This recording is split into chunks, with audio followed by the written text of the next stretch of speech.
Una pareja perfecta, de postal. Una familia de multimillonarios educados en Harvard, todo un emblema en Dallas. Un terreno de juego para los inmensamente ricos. Un pequeño paraíso en medio del mundo real. Y un misterioso asesinato que fue la comidilla de todo el mundo. Será un verdadero caso al más puro estilo Perry Mason. Era una persona inteligente, pero no un criminal astuto. La amante, el elemento incestuoso, era el sueño de un mirón. Una historia detectivesca de antología sobre esperanzas perdidas y sueños envenenados, esta noche en Poder, Privilegio y Justicia.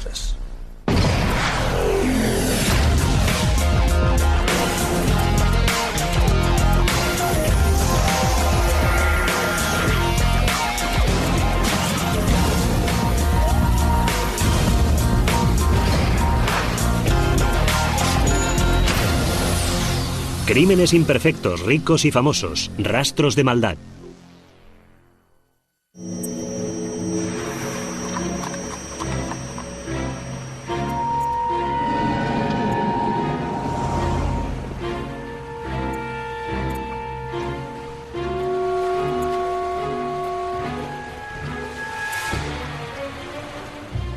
El 9 de enero de 1990, Richard Lyon, de 42 años, atravesó volando Highland Park, Texas, al volante de su Alfa Romeo. Frenó en seco con un chirrido delante del hospital presbiteriano. Entró en el hospital y pidió ayuda, diciendo que su mujer estaba en el coche y no se encontraba bien. Personal de urgencia salió entonces y se la encontró acurrucada en posición fetal en el asiento del copiloto. Apenas consciente, la mujer de 37 años contó a los médicos que se había encontrado mal todo el día. En aquellos días había una epidemia de gripe en Dallas y el personal creyó que se trataba de otro caso de gripe y empezó a medicarla en consecuencia. Pero Nancy no respondía al tratamiento. Estaba hipotensa, tenía náuseas, vómitos, diarrea. Pronto fue evidente que no se trataba de un caso típico más de gripe. Y Nancy Dillard Lyon tampoco era una paciente típica. Próspera promotora inmobiliaria, era hija de Bill Dillard Sr., uno de los empresarios más destacados y bien conectados de Dallas. Todos los grandes tiburones de la industria en Dallas conocían a Bill Dillard como señor Big Daddy. La familia Dillard era una familia muy rica, muy influyente aquí en Dallas. Su poder era discreto, pero en realidad era una de las familias más poderosas de Dallas. En pocas horas, el equipo médico que atendía a la paciente incluía todo tipo de especialistas de enfermedades infecciosas. Todos sabían que aquel caso era distinto al de una enfermedad normal o habitual. El personal de la sala de urgencia sospechó que se trataba de un síndrome de shock tóxico, algún tipo de problema bacteriano. Mientras amigos y familiares arropaban a Richard en la sala de espera, el equipo médico se esforzaba en alcanzar un diagnóstico. Hicieron toda clase de preguntas intentando descubrir si había viajado al extranjero, lo que había comido, para averiguar el origen de su dolencia. Hicieron todo lo que suele hacerse normalmente, pero todo lo que hacían parecía fracasar. Médicos y enfermeras estaban asombrados. De repente, el estado de Nancy empeoró radicalmente. Sus síntomas evolucionaron muy rápidamente, de los vómitos y la diarrea a las convulsiones. Su sistema respiratorio estaba fallando, su sistema renal estaba fallando y no podían invertir el proceso. Pronto la paciente entró en coma. 5 días más tarde, el 14 de enero, se comunicó a la familia que Nancy había sufrido muerte clínica. Y finalmente, la familia decidió desconectarla de los aparatos que la mantenían con vida. El fallecimiento de Nancy Dillard Lyon fue la comidilla de la ciudad. Todo el mundo quería saber cómo era posible que una dama de la alta sociedad, joven y aparentemente sana, pudiera haber llegado al final de su vida de una forma tan repentina y horrible.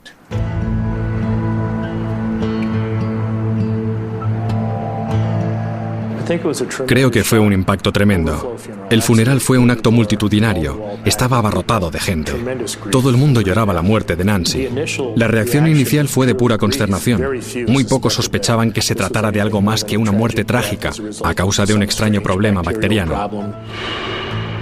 Pero tras las puertas cerradas de la mansión de los Dillard, las sospechas se van consolidando. Pensaron que podía tratarse de un crimen y se pusieron en contacto con la oficina del fiscal del distrito. Mientras Richard firmaba la autorización para la autopsia, Big Daddy presiona a las autoridades para que investiguen más de cerca lo ocurrido a su hija. Teníamos ciertas sospechas, pero no sabíamos cuál había sido la causa de la muerte hasta que no se supieran los resultados de la autopsia. El doctor dijo que había sido shock tóxico, así que no podíamos hacer otra cosa más que esperar. Pero las historias que los Dillard empezaron a contar despertaron el interés de los investigadores. Hablaron de un curioso incidente. Alguien había dejado una botella de vino en el porche de Nancy con un frasco de pastillas y un mensaje donde ponía: para una señora muy especial, de un admirador secreto. Su familia pensó que eran las pastillas la causa de todo. Según Richard, Nancy llevaba meses recibiendo cartas de amenaza. Un antiguo jefe de Nancy estaba involucrado en un enconado litigio. El testimonio de Nancy le había hecho mucho daño en ese contexto. Pero las amenazas seguían llegando. Richard recibió una misteriosa llamada telefónica en el contestador con una voz que decía: ella ya tiene su merecido, ahora te toca a ti. Pero entonces los investigadores recibieron una llamada telefónica desde la morgue. El personal forense me informó de que la causa de la muerte de Nancy Dillard Lyon había sido envenenamiento por arsénico.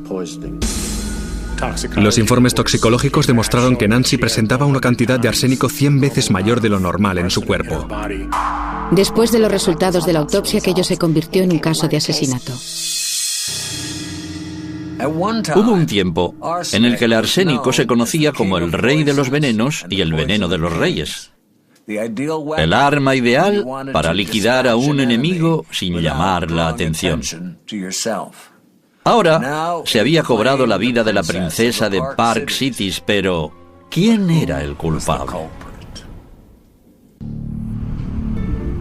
Días después de la misteriosa muerte de Nancy Dillard Lyon, su autopsia reveló niveles letales de arsénico en su organismo. Su exjefe quedó rápidamente descartado como sospechoso y los investigadores se centraron en el entorno familiar de la víctima. Me puse en contacto con el señor Dillard Senior en su casa después del funeral y le pedí que me concediera una entrevista. Me habló de muchas cosas, de ciertos problemas que Nancy le había confiado. Antes de morir, Nancy había confiado a su padre que tenía problemas en casa. Nancy Lyon era una persona muy discreta y había estado involucrada en un proceso de separación de su marido. La familia Dillard ignoraba sus problemas hasta poco tiempo antes de que cayera enferma. Pero entonces Big Daddy soltó una noticia bomba. Bill Dillard Sr. dijo: creemos que quizá haya sido él quien ha intentado matarla. Con ese él se estaba refiriendo a su propio yerno, Richard Lyon. Sin embargo, de momento, las sospechas de Big Daddy solo se basan en su intuición, y los investigadores necesitarán algo más que esto para resolver el caso. No teníamos gran cosa, solo la sospecha de la familia, pero no había suficientes pruebas. Era inconcebible que alguien como él pudiera asesinar a su mujer, a la madre de sus hijos. Los tristes ojos y las largas pestañas de Richard escondían quizá el alma de un monstruo. Y si realmente había envenenado a su mujer, ¿por qué lo había hecho? Para descubrirlo, los investigadores tendrían que escudriñar tras la fachada de cuento de hadas que parecía ser la vida de Nancy Dillard Lyon.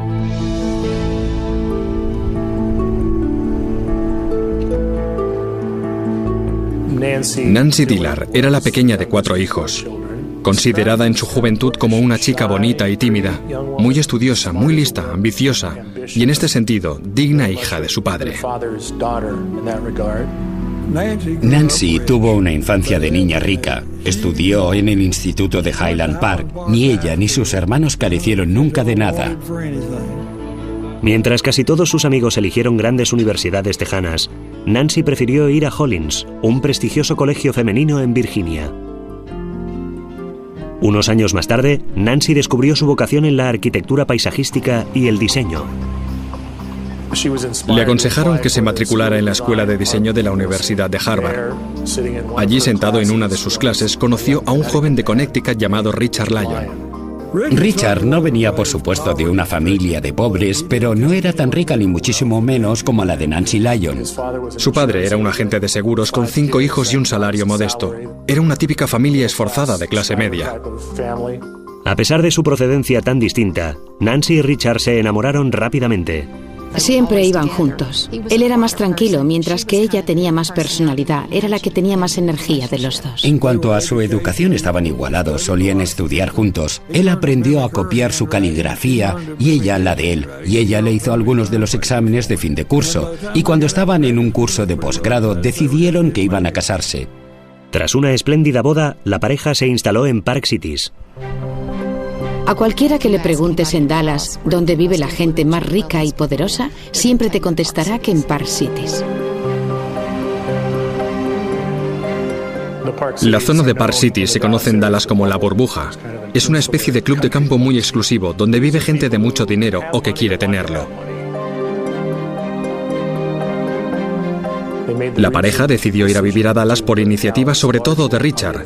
Big Daddy conocía a todo el mundo en Dallas y seguro que podría encontrar enseguida un buen puesto de trabajo para ambos.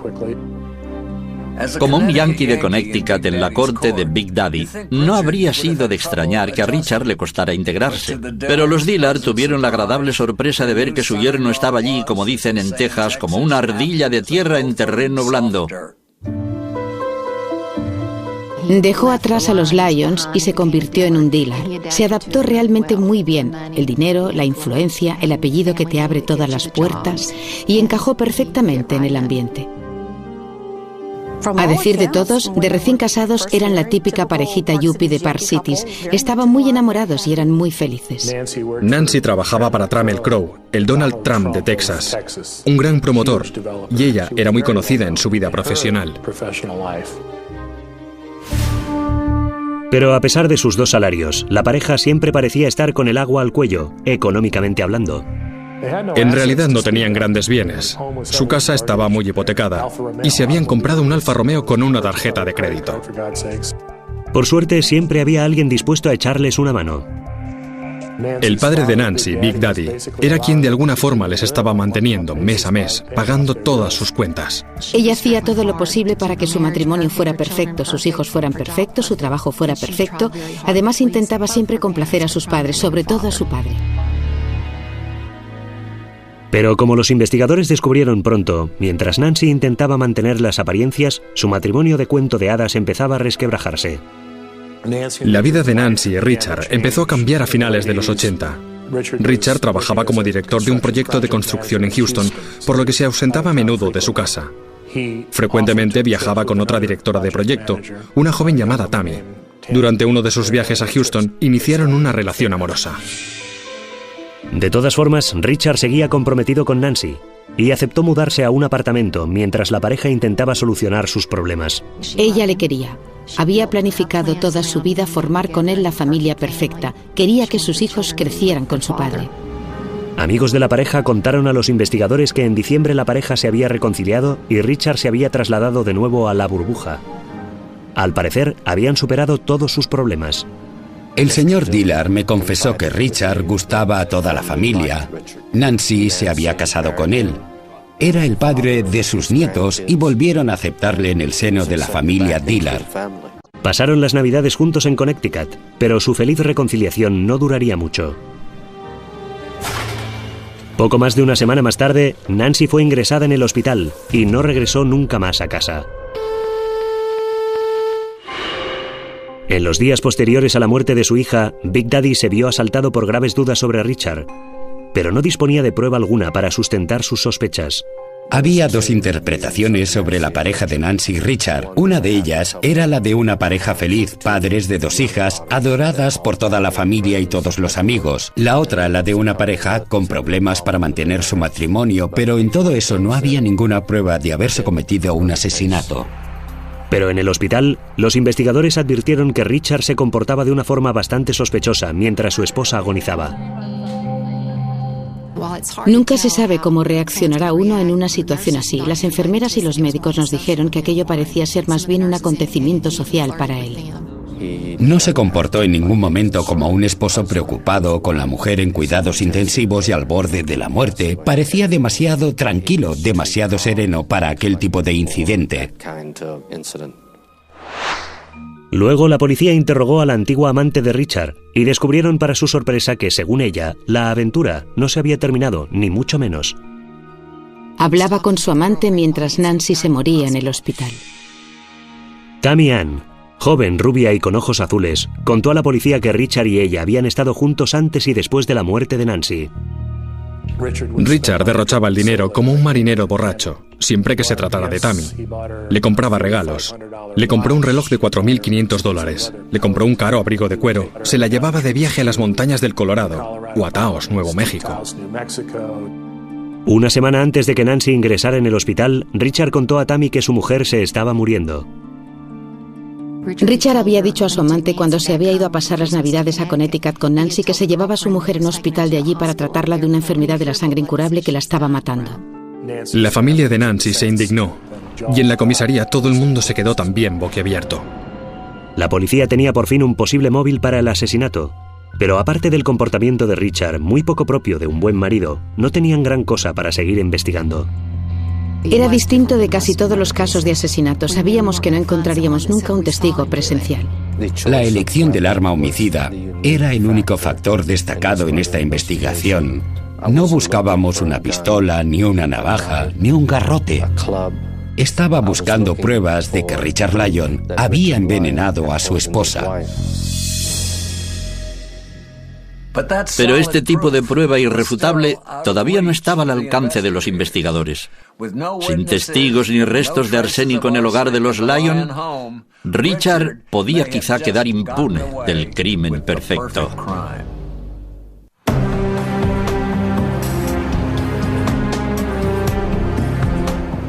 Un mes después del envenenamiento por arsénico de Nancy Dillard Lyon, su marido Richard se ve envuelto en las sospechas. Pero sin ninguna prueba sólida, la policía no puede arriesgarse a dar un paso en falso y pide la colaboración de los Dillard. Aunque estaban convencidos de que Richard era el responsable de la muerte de Nancy, tenían que mantener las apariencias de normalidad. La situación era tensa y no creo que él buscara demasiado su compañía, pero la familia mantuvo la fachada demostrándole simpatía, ocupándose de él y llorando juntos la pérdida de Nancy. Pero cuando los Dillard no le están observando, Richard no es precisamente un acongojado viudo. Poco tiempo después de la muerte de su mujer, su amante iba a menudo a su casa. Estaba con sus hijas y yo pensé que es sospechoso, o por lo menos que mal gusto. No eran los únicos indicios que vieron los investigadores. Richard Lyon nunca llamó al hospital para preguntar por qué había muerto su mujer, cómo había muerto. Son cosas que los familiares de los fallecidos siempre quieren saber en estos casos, pero él no me llamó nunca, ni a mí, ni al departamento forense. Durante semanas, investigan los distribuidores de productos químicos esperando encontrar alguna pista. Era como buscar una aguja en un pajar, porque podía haber comprado el veneno en cualquier parte, podía haberlo encargado en cualquier parte. Pero entonces una empresa de Houston les comunica una noticia esperanzadora. Su registro revela no una, sino 4 compras por separado realizadas por un tal Richard Lyon. Había adquirido una larga lista de varios tipos de veneno.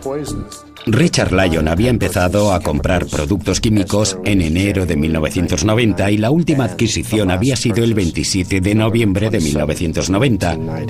Había comprado mercurio, carbonato de bario, nitroferricianuro de sodio, arsénico, arsénico estándar y trióxido de arsénico. Pedía cualquier cosa que tuviera que ver con cianuro o con arsénico o con cualquier nombre que se asocie automáticamente con veneno. Teníamos los talones y los empleados del laboratorio de Houston que le vendieron los productos pudieron identificarle. Los archivos de la empresa demuestran que algunos de los pedidos fueron enviados a las oficinas de Richard. Hablamos con los empleados de su empresa. Nos dijeron que ellos trataban con productos orgánicos y naturales, que no utilizaban ese tipo de sustancias. Fue la confirmación de que la investigación avanzaba en la dirección correcta. Los investigadores pidieron a Richard que se presentara en comisaría para entrevistarse con él. Cuando le informaron de la causa de la muerte de Nancy, Richard no dio muestras de emoción alguna. No parecía sorprendido de que la hubieran envenenado. Estaba muy tranquilo, muy sereno, a pesar de que acababa de enterarse de que su mujer había sido víctima de un extraño envenenamiento. Pero él ni siquiera preguntó cómo podía haber sucedido. No preguntó nada. Cuando le preguntaron cómo podía Nancy haber entrado en contacto con el arsénico, Richard les informó tranquilamente que Nancy y él estaban desarrollando una nueva fórmula para un insecticida. Ambos eran un poco inventores, trabajaban en sistemas para matar hormigas rojas. Era cierto que Richard había realizado unos dibujos en los que mostraba un orificio practicado en el hormiguero para introducir el arsénico y matar a la hormiga reina. Pero sin ningún motivo para detenerle, los agentes se vieron obligados a dejar en libertad a Richard. Estábamos intentando hacer todo lo que podíamos, intentando reunir todas las pruebas forenses, porque ya no podía ser más sospechoso de lo que era. Pero la policía no pudo seguir ocultando a la prensa la causa de la muerte de Nancy. Cuando se filtró que había sido envenenada, la noticia causó sensación en Dallas. Los vecinos de Nancy Dillard Lyon, de 37 años, dicen no comprender cómo alguien pudiera desear la muerte de una madre con 2 hijas. Su muerte ya había causado un impacto tremendo, pero fue todavía peor al saber que esa joven madre, un miembro destacado de la sociedad, había sido asesinada. Fue un caso que suscitó un enorme interés. Era una familia de Highland Park con mucho dinero y además con el morbo añadido de no saber quién había cometido el asesinato. La policía no suelta prendas sobre los posibles sospechosos ni sobre el desarrollo de la investigación. Aquello se convirtió en un circo mediático. Los periódicos publicaban tantas mentiras como verdades y fue un torbellino de rumores y suposiciones. Con la presión de la opinión pública y la élite de Dallas exigiendo respuestas, la policía tuvo que enseñar sus cartas. Los investigadores confirman que solo tienen un sospechoso del asesinato de Nancy Dillard Lyon. La policía dice que sus sospechas se concentran en su marido, Richard Lyon. Las cosas se ponían serias para Richard, pero quizá pudiera salvar el pellejo gracias a haberse casado con alguien de una familia rica. Richard contrató al abogado más caro que pudo encontrar y se preparó para librar la batalla más dura de su vida.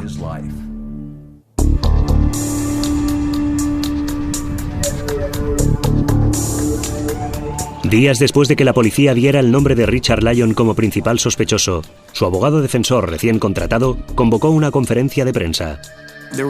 Todo el mundo hablaba del caso. Entrabas en una barbería y todo el mundo estaba hablando del tema. La opinión general era que Richard era el culpable. Por eso se estaba creando un ambiente realmente negativo contra mi cliente. Contrariamente a las acusaciones recientemente formuladas por la policía, yo no envenené a mi mujer, Nancy Dillard Lyon, ni tuve nada que ver con su trágica muerte. Puedo asegurarles que la investigación que estamos llevando a cabo en su defensa es realmente exhaustiva. Si mi cliente llega a ser procesado por asesinato, les aseguro que será un verdadero caso judicial al estilo de Perry Mason. Los investigadores decidieron que había llegado el momento de actuar. Con la amante de Richard y las pruebas de que había comprado productos químicos, los argumentos de la acusación son circunstanciales, pero convincentes.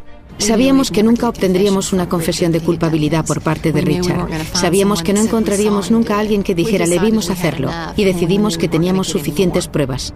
Una mañana de mayo, 5 meses después de la muerte de Nancy, Richard es acusado de asesinato en primer grado. Lyon iba en coche por la calle Preston tras acompañar a sus 2 hijas a la guardería. La policía le ha obligado a detenerse, algo que al parecer ha sido una sorpresa total para él. Richard Lyon parecía aterrorizado de encontrarse en aquella situación, quizá algo conmocionado, pero completamente aterrado. La detención de Richard Lyon proyecta una imagen muy negativa de un hombre que afirma ser inocente. La policía ha descubierto que Richard Lyon había encargado productos químicos a través de su empresa. Los responsables de su empresa han declarado que Lyon no estaba autorizado para encargar este tipo de productos. Richard había quedado en evidencia. Todo Dallas estaba dispuesto a mandarle a la silla eléctrica. Pero él no estaba dispuesto a rendirse, porque todavía le quedaba un as en la manga, un feo truquillo. Una noche, poco después de las 10, recibí una llamada de Richard. Me dijo, tienes que venir ahora mismo, he encontrado algo. Me levanté, me vestí, fui a su casa y me lo encontré en su dormitorio. Había encontrado ciertas notas de Nancy. Y en estas notas, Nancy expresaba temor al sexo. porque se sentía indefensa cuando perdía el control. Entonces, Richard revela un turbio secreto familiar. Richard me había dicho que se había enterado de que Nancy había tenido una relación incestuosa con su hermano.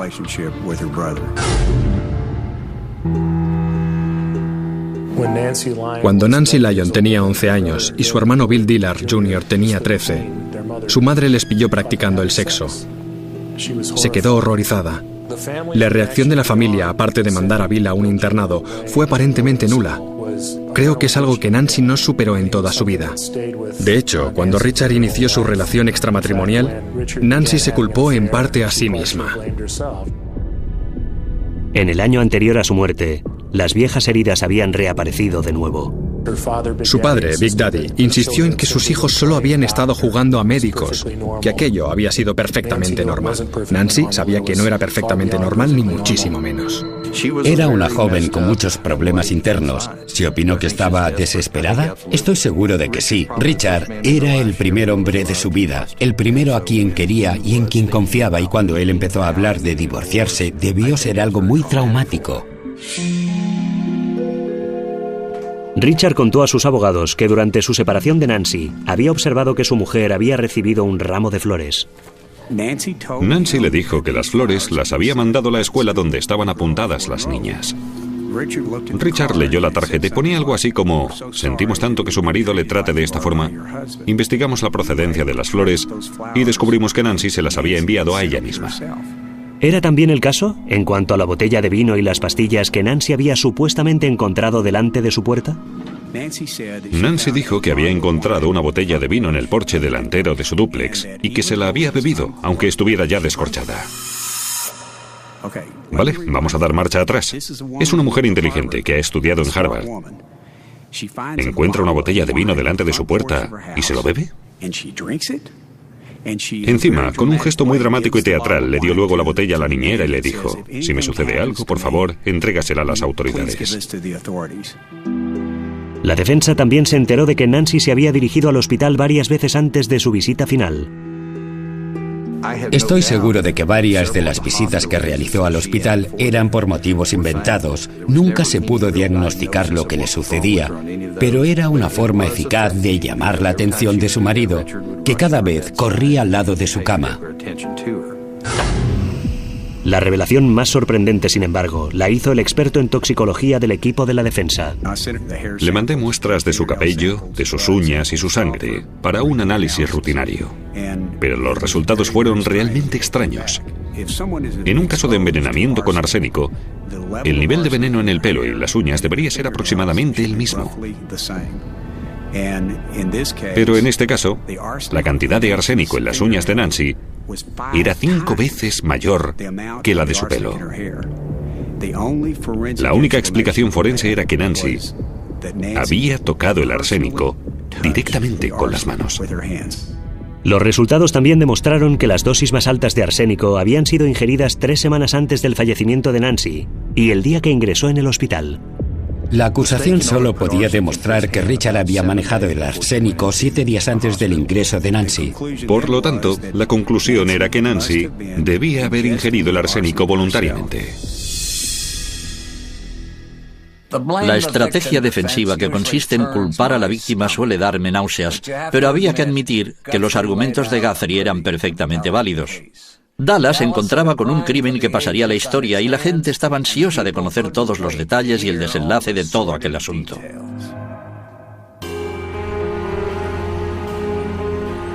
En vísperas del juicio contra Richard Lyon, los ciudadanos de Dallas se preparan para presenciar un drama con todos los elementos de un verdadero culebrón.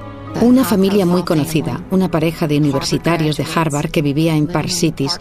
Con eso bastaba para llamar la atención del público. Pero encima se trataba de un asesinato con arsénico, algo tan poco habitual. La gente de fuera de la burbuja tenían así la oportunidad de espiar en su interior. Era el sueño de un mirón, incluso en Texas, donde se producen tantos juicios, tantos crímenes espectaculares, este iba a ser uno de los más sonados.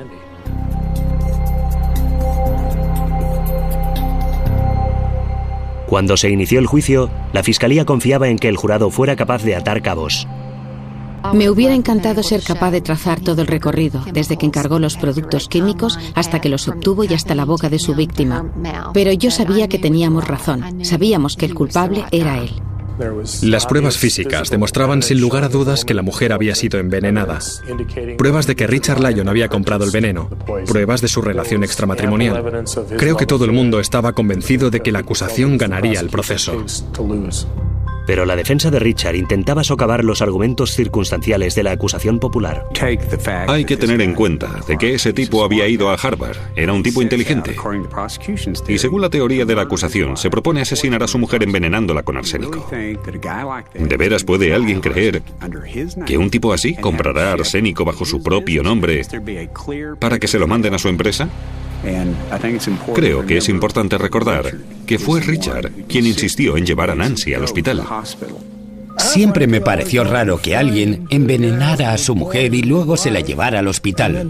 Nunca envenenaría a mi mujer, pero si lo hiciera, creo que esperaría que estuviera muerta antes de llamar a nadie y me aseguraría de no estar presente durante su agonía.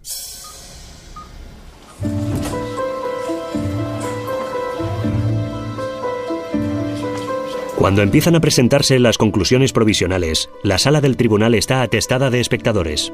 Había unas 1.400 personas intentando hacerse con uno de los 86 asientos. Estaba atestado cada día. El público estaba formado por gente acomodada y muchos representantes de los medios de comunicación. Los Dillard se habían ingeniado para que sus amigos y conocidos llenaran las galerías. Incluso habían establecido turnos para que la gente asistiera al juicio y llenara la sala. Los únicos asistentes que apoyaban a Richard eran en realidad sus padres. El alegato inicial de la acusación fue espectacular por varios motivos. Estábamos un poco distraídos por la cabellera de la fiscal. Jerry Sims llevaba una melena que le llegaba prácticamente a las rodillas y cuando se levantaba solía hacer un gesto con la cabeza para apartarla a un lado. Muchos periodistas comentaban, ahí viene otra vez la melena. La señora Sims estaba acaparando la atención. Tras una de sus entradas, especialmente teatral, en la sala del tribunal, se oyó la voz de uno de los amigos de los Dillard que decía: «Mi reino por unas tijeras». Creo que odiaba a Nancy, pero creo que lo más importante de todo es que no quería desvincularse del nombre de Dillard. La influencia de la familia, los negocios que podía facilitarle, no podía divorciarse de ella sin renunciar a todo aquello. No era un buen hombre. Creyó que si iba envenenándola poco a poco, parecería simplemente que se trataba de una mujer enferma y nadie notaría la diferencia. Pero, ¿cómo le había administrado el veneno? La acusación no estaba segura, pero un impactante descubrimiento en el antiguo apartamento de Richard les proporcionó la clave. La joven que vivía allí estaba buscando algún fármaco en el botiquín del cuarto de baño y se encontró con un frasco de pastillas. Era medicación para Nancy Lyon. Los análisis revelaron que alguien había manipulado las pastillas y les había añadido cianuro. Estoy seguro de que Richard le daba estas cápsulas a Nancy. Ella no sabía que la estaba envenenando. Se las daba cada día. Mi opinión es que estaba experimentando con distintos productos para descubrir el mejor para matarla. Tenemos pruebas de que había encargado distintos tipos de compuestos con arsénico. Teníamos los recibos y el personal del laboratorio que se los había vendido. Pero a la fiscalía todavía le faltan unas cuantas piezas del rompecabezas. Las pruebas forenses indicaban que había ingerido una fuerte dosis de arsénico 3 semanas antes de ingresar y otra dosis el mismo día de su ingreso. La acusación no podía demostrar nada sobre Richard y el arsénico. El sospechoso más plausible, dijeron, era la propia Nancy.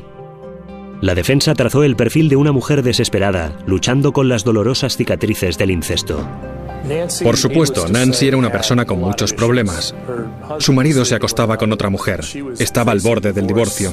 La defensa la presentó como una mujer muy vulnerable y, según sus teorías, como una posible candidata para el suicidio. La defensa presentó como pruebas las notas que Richard había encontrado tras la muerte de Nancy y las leyó en voz alta ante la sala del tribunal.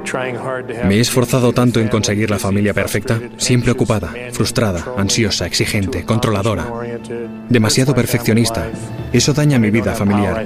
Si no tengo poder, me siento incompetente, y cuando siento que no controlo, me enfado. Temo a Bill y a sus deseos. Sexo pervertido. Tengo problemas por culpa del incesto. La sala del tribunal, ya conmocionada, tendría entonces otra sorpresa cuando la defensa reveló un recibo de una empresa llamada Ingeniería Química. Su propietario, Charles Couch, subió al estrado. Couch explicó que había recibido una llamada telefónica de una mujer que le había pedido información sobre venenos que pudieran solucionarme un problema de hormigas rojas en mi jardín trasero. La mujer se había identificado como Nancy Lyon. La factura llevaba el número de teléfono del despacho de Nancy, el de su casa y el número de su carné de conducir. La factura de la empresa de Couch demostraba que Nancy había comprado los productos químicos. La única explicación forense sobre la cantidad de arsénico hallada en las uñas de Nancy, 5 veces mayor que la de su pelo, era que debía haber tocado el arsénico. Creo que lo que sucedió en realidad fue que Nancy había ingerido el arsénico voluntariamente, en un extraño y desesperado intento para no perder a su marido, y que accidentalmente ingirió una cantidad excesiva. Creo que eso es lo que la mató.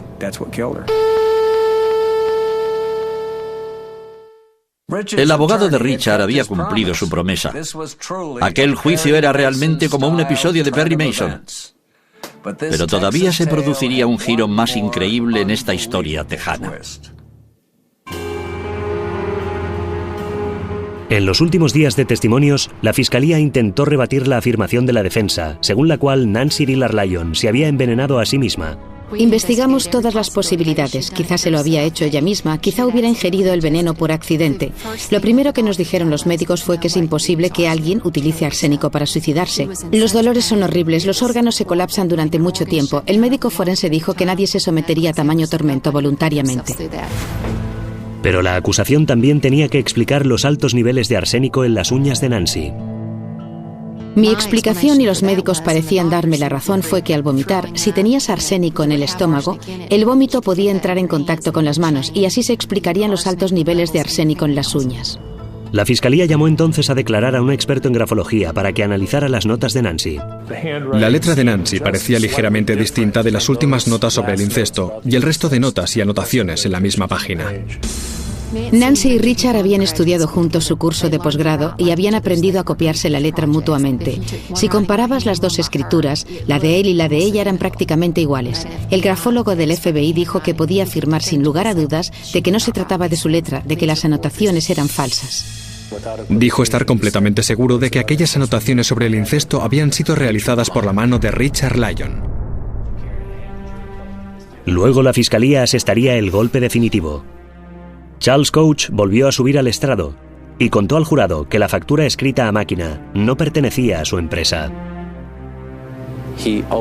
Él siempre escribía sus facturas a mano, nunca a máquina. Alguien había copiado el membrete de Ingeniería Química en un papel en blanco y luego había añadido el listado de productos químicos para que pareciera una factura normal de una adquisición normal. Creo que fue el argumento definitivo para mí y quizá para otros. Era difícil rebatirlo. La declaración de Couch indicaba que alguien había mentido, y a los jurados no les gustan las mentiras. Mentir es lo peor que puedes hacer ante un jurado. El jurado tardó menos de una hora en volver con su veredicto. ¿Considera el jurado que Richard Lyon es culpable de los cargos por los que ha sido procesado? Sí. Gracias. No creo que en toda la sala hubiera una sola persona sorprendida por el veredicto, excepto el propio Richard Lyon. No podía creerlo, no podía creer que lo hubieran declarado culpable.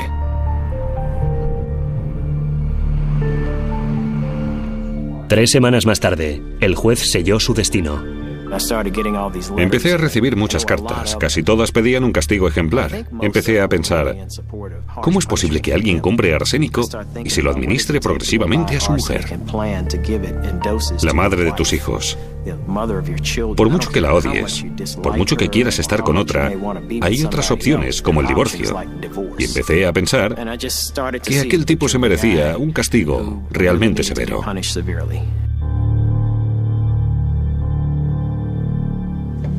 Richard fue condenado a la pena máxima, cadena perpetua. Para Big Daddy y el resto del clan de los Dillard, la larga y dolorosa espera por fin ha terminado. Había sido la familia la que se había dirigido a la policía y le había comunicado sus sospechas.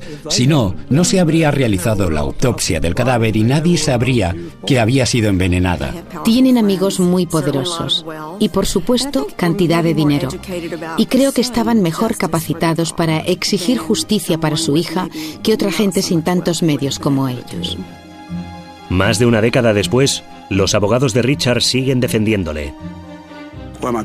Como mi abuelo solía decir, tengo este caso atravesado. Teniendo en cuenta todas las pruebas disponibles, creo que Richard no debería haber sido declarado culpable. Creo que las pruebas forenses son muy significativas. ¿Cómo podían presentar un nivel tan alto de arsénico en las uñas de Nancy? Era una cantidad enorme.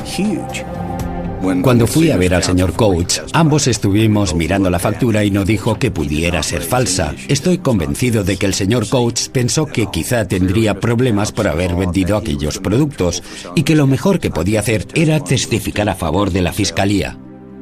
Pero pocos habitantes de la zona han perdido el sueño por culpa de la suerte de Richard. Richard Lyon era un hombre muy frío. No se imaginó jamás que le pillarían. Obviamente confiaba tanto en sí mismo que fue capaz de falsificar unos documentos y creer que no lo descubriríamos. Richard Lyon creyó estar por encima de la ley. Es una persona inteligente, pero no un criminal astuto. Para la gente como Richard Lyon, es impensable perder su nivel de vida. No desean necesariamente seguir con su esposa, pero no quieren renunciar al estilo de vida que la esposa les ha permitido alcanzar. La gente suele pensar, caray, si tuviera mucho dinero seguro que sería mucho más feliz. No tendría ningún problema, pero en realidad ni la cantidad de dinero que posees, ni tu educación importan para nada. Todos somos humanos y podemos caer muy bajo por culpa de nuestras limitaciones.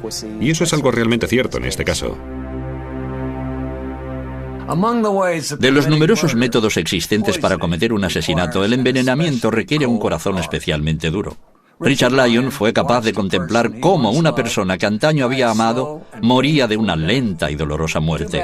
Lástima que nadie le haya hecho probar su propia medicina. Dominic Dunne para la televisión judicial.